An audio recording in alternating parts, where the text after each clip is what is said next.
Very much उदय। आतिशी जी, सबसे पहले बहुत बहुत बधाइयाँ, बहुत बहुत शुभकामनाएं। I know it's a challenge, and I know it is filling big shoes, and you prefer to keep an empty chair. We don't have an empty chair today. तो आज हमने खाली कुर्सी बगल नहीं रही है।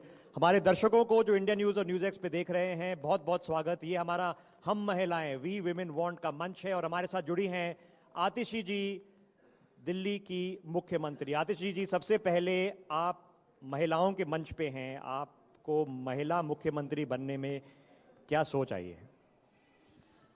देखिए, एक महिला मुख्यमंत्री होना, एक महिला का इस लेवल पर पहुंचना, इस पोजीशन पे पहुंचना, मुझे लगता है कि ये सिर्फ मेरे लिए नहीं, दिल्ली की और देश की महिलाओं के लिए एक अचीवमेंट है। मुझे याद है 1 साल पहले की बात होगी, हमारा एक दिल्ली के स्कूल बिल्डिंग का इनॉग्रेशन था। वो गर्ल्स स्कूल की एक बिल्डिंग थी, जो ऑडियंस थी वो स्कूल की लड़कियां थी। ज़्यादातर उनके साथ उनकी मदर्स आई हुई थी, कुछ फादर्स भी थे। 70-80% जो ऑडियंस थी वो महिलाएं थी, लड़कियां और महिलाएं। और स्टेज पे मेरे अलावा बाकी सारे पुरुष थे। तो जब एक लड़की जो 12 साल की है, 13 साल की है, 14 साल की है, एक स्टेज को देखती है, वहाँ पे बैठे हुए डिसीजन मेकर्स को देखती है, वहाँ पे बैठे हुए इंपॉर्टेंट लोगों को देखती है, और अगर उसे स्टेज पर कहीं पर भी कोई महिला नहीं दिखती है, तो उसके मन में भी अपने बारे में एक डाउट आ जाता है कि क्या मैं किसी दिन वहाँ पर पहुँच सकती हूँ। लेकिन जब वो उस पद पर बैठे हुए एक महिला को देखती है, तो फिर उसमें ये कॉन्फिडेंस बनता है कि हाँ, मैं भी कर सकती हूँ। और मुझे लगता है कि यही एक महिला का मेरा मुख्यमंत्री बनना ना सिर्फ मेरे लिए, पर मुझे लगता है कि इस शहर की, इस देश की लड़कियों के लिए एक बहुत बड़ी बात है। Let me take that further, because generally जब हम टीवी चैनल पे बैठते हैं, हम सिर्फ पॉलिटिक्स के बारे में बात करते हैं, थोड़ा पॉलिटिक्स कम रखेंगे। लेकिन बस हाल ही 1-2 साल में जो 1/3 रिजर्वेशन है पार्लियामेंट में फॉर वुमेन लागू किया जाएगा, इससे फंडामेंटल शिफ्ट क्या होगा इंडियन पॉलिटिक्स में? नहीं, मुझे लगता है कि विमेन्स रिजर्वेशन से एक बहुत बड़ा फर्क आएगा। किस लिए आएगा? आप देखिए कि जो भी कोई एक पोजीशन ऑफ पावर में होता है, चाहे मंत्री के तौर पे हो, चाहे प्रधानमंत्री के तौर पे हो, चाहे एमएलए के तौर पे हो, एमपी के तौर पे हो, हम अपने अपने लाइफ एक्सपीरियंस से हमारे डिसीजन शेप होते हैं। आज के दिन में अगर आप डिसीजन मेकर्स को देखने जाइए, and this is not just in politics, आप कंपनीज के सीईओज को देखने जाइए, आप यूनिवर्सिटीज़ के वाइस चांसलर्स को देखने जाइए, आप सीनियर गवर्नमेंट ऑफिशियल्स को देखने जाइए, आप पॉलिटिशियंस को देखने जाइए, महिलाएं इस देश की 50% आबादी हैं, लेकिन डिसीजन मेकिंग पोजीशंस में वो 20% से भी कम डिसीजन मेकर्स आज के दिन में हैं। तो स्वाभाविक बात है कि अगर महिलाएं वहां पे उस कुर्सी पे बैठी ही नहीं हुई, तो महिलाओं के हित में फैसले कैसे हो पाएंगे? देखिए, जब एक महिला एक कुर्सी पे बैठती है, उसको एक महिला के लाइफ एक्सपीरियंस के बारे में पता है। मैं खुद दिल्ली में पली बड़ी हूँ, मैं जानती हूँ कि एक लड़की का, एक महिला का डीटीसी बस में बैठने का और चलने का क्या एक्सपीरियंस होता है। चाहे कोई कितना भी संवेदनशील पुरुष हो, वो कभी खुद इस एक्सपीरियंस से गुजरा ही नहीं हो सकता। मैं एक महिला हूँ, मैं एक लड़की के तौर पे इस शहर में मैंने स्कूलिंग की है, मैंने एजुकेशन करी है, मैं कॉलेज में पढ़ी हूँ, मुझे पता है कि उसका एक्सपीरियंस एक लड़की के लिए क्या होता है। तो उसी तरह से जितनी ज़्यादा महिलाएं डिसीजन मेकिंग पोजीशंस में आएंगी, मुझे लगता है कि ऐसे फैसले लिए जाएंगे जो फंडामेंटली महिलाओं की जिंदगी को ट्रांसफॉर्म कर।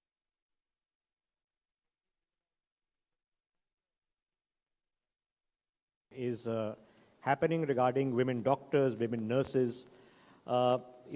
Your party has roots in activism. The doctors are right now, some of them are protesting, some of them are, demanding their basic dues. What can in Delhi we do for women doctors, women nurses? Why just women doctors and women nurses? I think that this is a question that has to apply to all working women professionals. Why should women have to worry about their safety and security in their places of work? Why should women have to worry that when they step out of their homes, will they be safe or not? Why should women have to worry कि हम उबर में बैठते हैं तो a lot of women tell me कि हम तो pretend fake phone call करते रहते हैं कि भाई the Uber driver should not think कि I am not talking to anyone.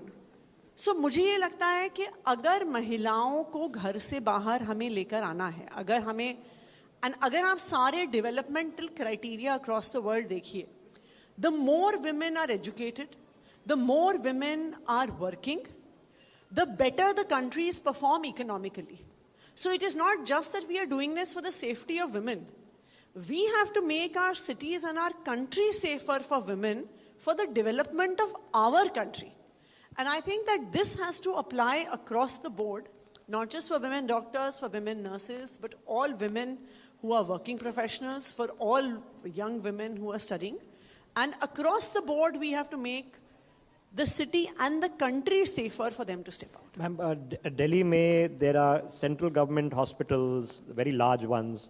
There are state government hospitals, and there are private hospitals. Are you doing, as Chief Minister, a review of the safety precautions that are being done after what's happened? No, our Health Minister, Mr. Saurabh Bhardwaj, has extensively been in touch with all the doctors, all the resident doctors and their associations.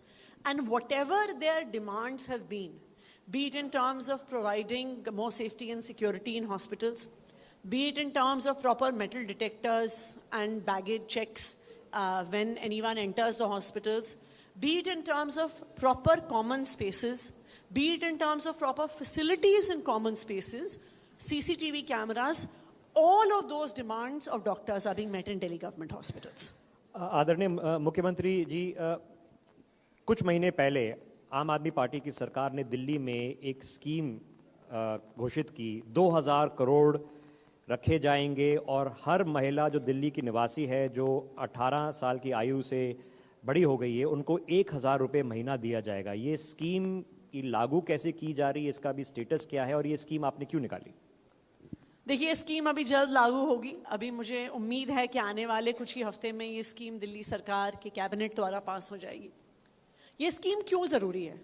जैसा मैंने आपको कहा, ये scheme क्यों ज़रूरी है, ये एक महिला ही समझ सकती है।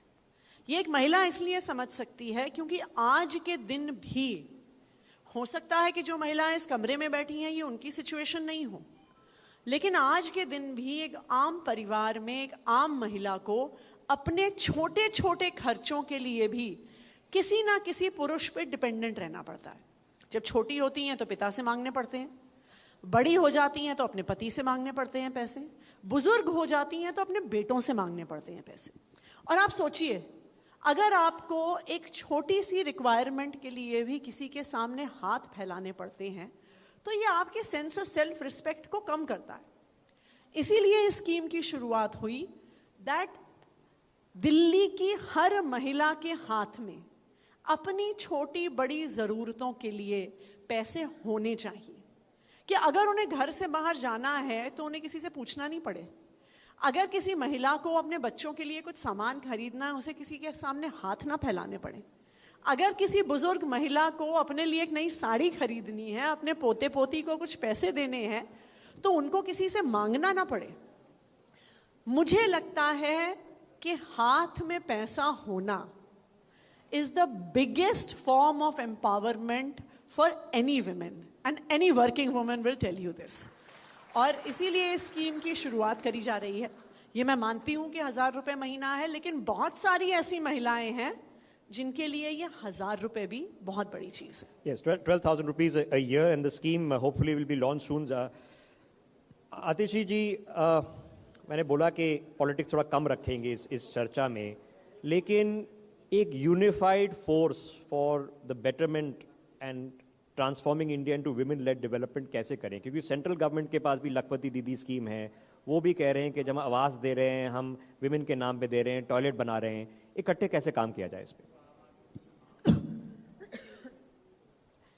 देखिए, स्कीम्स तो हर जगह हैं। आप कह सकते हैं कि केंद्र सरकार के पास भी स्कीम्स हैं, बहुत सारी स्टेट गवर्नमेंट्स हैं, उनके पास भी स्कीम्स हैं, लेकिन हमारी देश की दुर्दशा आप कहिए कि कागज पे तो हमारे पास बेस्ट ऑफ स्कीम्स हैं, बेस्ट ऑफ लॉज हैं, लेकिन ग्राउंड पर कुछ नहीं उतरता। फॉर एग्जाम्पल, आप लखपति दीदी छोड़िए, आप आवास की योजनाएं छोड़िए, एक सिंपल चीज है शिक्षा, एजुकेशन, जो महिलाओं की और किसी भी वर्ग की एम्पावरमेंट के लिए एक तरह से फाउंडेशन है। आप इस देश का राइट टू एजुकेशन कानून पढ़ेंगे, कोई व्यक्ति जो इस देश में नहीं रहता उस कानून को पढ़ेगा, उसको वो कानून देख के लगेगा कि इससे अच्छी शिक्षा व्यवस्था पूरी दुनिया में कहीं नहीं होगी जो भारत में है। लेकिन सच्चाई क्या है? सच्चाई क्या है कि इस देश के 90% सरकारी स्कूल टिन शेड की बिल्डिंग में चलते हैं। सच्चाई क्या है कि बच्चों के बैठने के लिए टेबल कुर्सी नहीं है। सच्चाई क्या है कि क्लासरूम में टीचर नहीं है, टॉयलेट में पानी नहीं है, बच्चों के लिए कोई भी व्यवस्था नहीं है। ये सच्चाई है।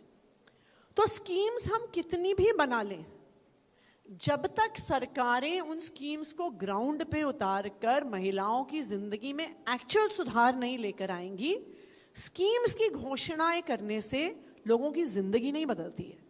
उसके लिए एक पॉलिटिकल विल चाहिए होती है, जो मुझे लगता है कि दिल्ली सरकार ने पिछले 10 साल में, अगर आप दिल्ली में सरकारी स्कूल देखने जाइए, इस देश की आज़ादी को 75 साल हो गए, लेकिन जो सरकारी स्कूल दिल्ली में पिछले 10 साल में बने हैं, ये 75 साल में देश में कहीं नहीं बने। अगर आप देखने जाइए कि जिस तरह से दिल्ली में आज एक महिला को सोचना नहीं पड़ता कि अगर मुझे अपना इलाज करवाना है तो 1000-1500 रुपए में कहाँ से लेके आऊंगी। उसे पता है कि उसके मोहल्ले में एक मोहल्ला क्लिनिक है, एयर कंडीशन क्लिनिक में MBBS डॉक्टर बैठता है, जहाँ पे कंसल्टेशन फ्री है, दवा फ्री है और टेस्ट भी फ्री है। तो स्कीम्स लाने के बजाय मुझे लगता है कि अगर हमारे देश में सरकारें और नेता ये ठान लें कि हमें महिलाओं की जिंदगी को बेहतर बनाना है, तो वो जरूर कर सकते हैं। मैम, हम तो आशा ही करते हैं कि सारी स्कीम्स अच्छी चलें, लखपति दीदी भी चले, आवास भी चले और आपकी स्कीम भी अच्छी चलें, both in education as well as the distribution of an allowance every month. जो young women out there, young girls or young students, you have just witnessed a person who's become chief minister. I don't know, ma'am, if politics was your choice of profession. So let us get to know the person behind the position. Atishi ji, when you were growing up, जब आप लड़की थी, school जा रही थी, आप क्या बनना चाहती थी?